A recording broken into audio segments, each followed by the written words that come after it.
Rapunzel by Jacob and Wilhelm Grimm. Translated by Marion Edwards and Edgar Taylor. There were once a man and a woman who had long in vain wished for a child. At length the woman hoped that God was about to grant her desire. These people had a little window at the back of their house from which a splendid garden could be seen, which was full of the most beautiful flowers and herbs. It was, however, surrounded by a high wall, and no one dared to go into it because it belonged to an enchantress who had great power and was dreaded by all the world.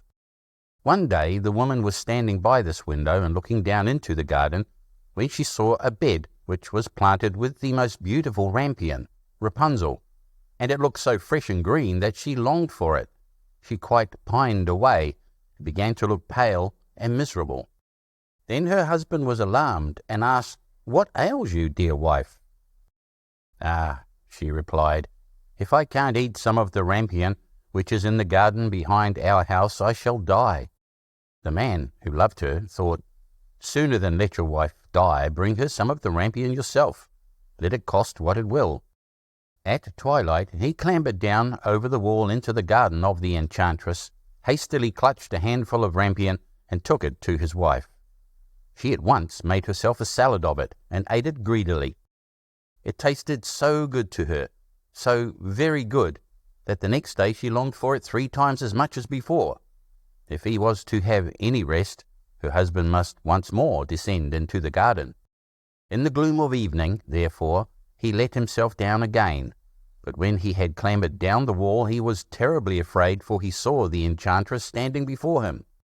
"How can you dare," said she with angry look, "descend into my garden and steal my rampion like a thief?" "You shall suffer for it." "Ah," answered he, "let mercy take the place of justice. I only made up my mind to do it out of necessity. My wife saw your rampion from the window and felt such a longing for it that she would have died if she had not got some to eat." Then the enchantress allowed her anger to be softened, and said to him, "If the case be as you say, I will allow you to take away with you as much rampion as you will. Only I make one condition. You must give me the child which your wife will bring into the world. It shall be well treated, and I will care for it like a mother." The man in his terror consented to everything, and when the woman was brought to bed, the enchantress appeared at once, gave the child the name of Rapunzel, and took it away with her. Rapunzel grew into the most beautiful child under the sun. When she was 12 years old, the enchantress shut her into a tower which lay in a forest, and had neither stairs nor door, but quite at the top was a little window. When the enchantress wanted to go in, she placed herself beneath it and cried, "Rapunzel, Rapunzel, let down your hair to me." Rapunzel had magnificent long hair, fine as spun gold, and when she heard the voice of the enchantress, she unfastened her braided tresses, wound them round one of the hooks of the window above, and then the hair fell 20 ells down, and the enchantress climbed up by it. After a year or 2, it came to pass that the king's son rode through the forest and passed by the tower. Then he heard a song, which was so charming that he stood still and listened. This was Rapunzel, who in her solitude passed her time in letting her sweet voice resound. The king's son wanted to climb up to her, and looked for the door of the tower, but none was to be found. He rode home, but the singing had so deeply touched his heart that every day he went out into the forest and listened to it. Once, when he was thus standing behind a tree, he saw that an enchantress came there, and he heard how she cried, "Rapunzel, Rapunzel, let down your hair to me."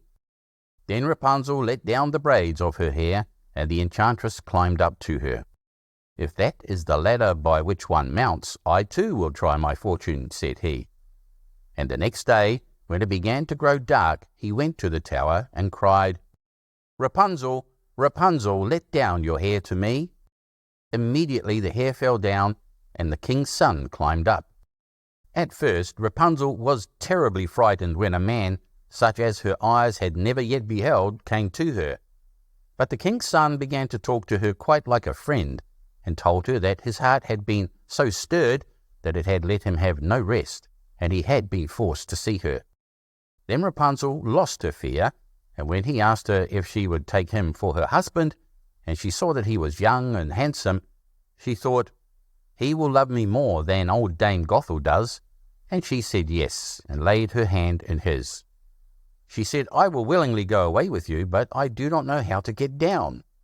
Bring with you a skein of silk every time that you come, and I will weave a ladder with it, and when it is ready I will descend, and you will take me on your horse."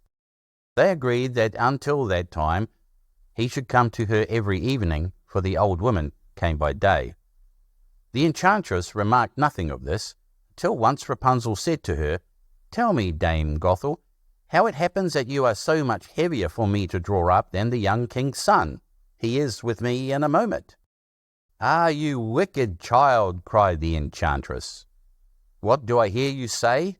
I thought I had separated you from all the world, and yet you have deceived me."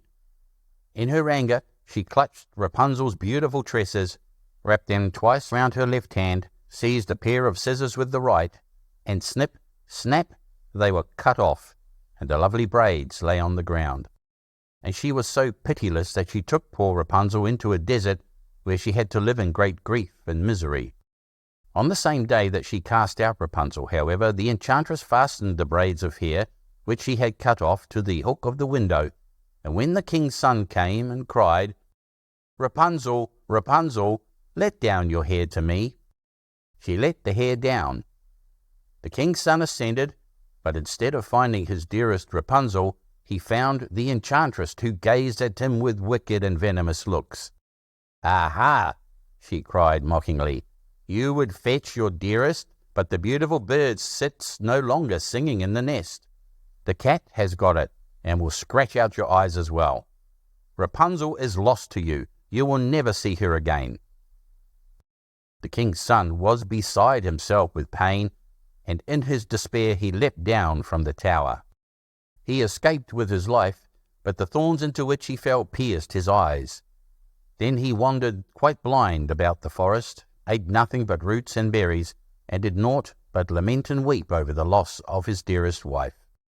Thus he roamed about in misery for some years, and at length came to the desert where Rapunzel, with the twins to which she had given birth, a boy and a girl, lived in wretchedness. He heard a voice, and it seemed so familiar to him that he went towards it, and when he approached, Rapunzel knew him and fell on his neck and wept. 2 of her tears wetted his eyes, and they grew clear again, and he could see with them as before. He led her to his kingdom, where he was joyfully received, and they lived for a long time afterwards, happy and contented.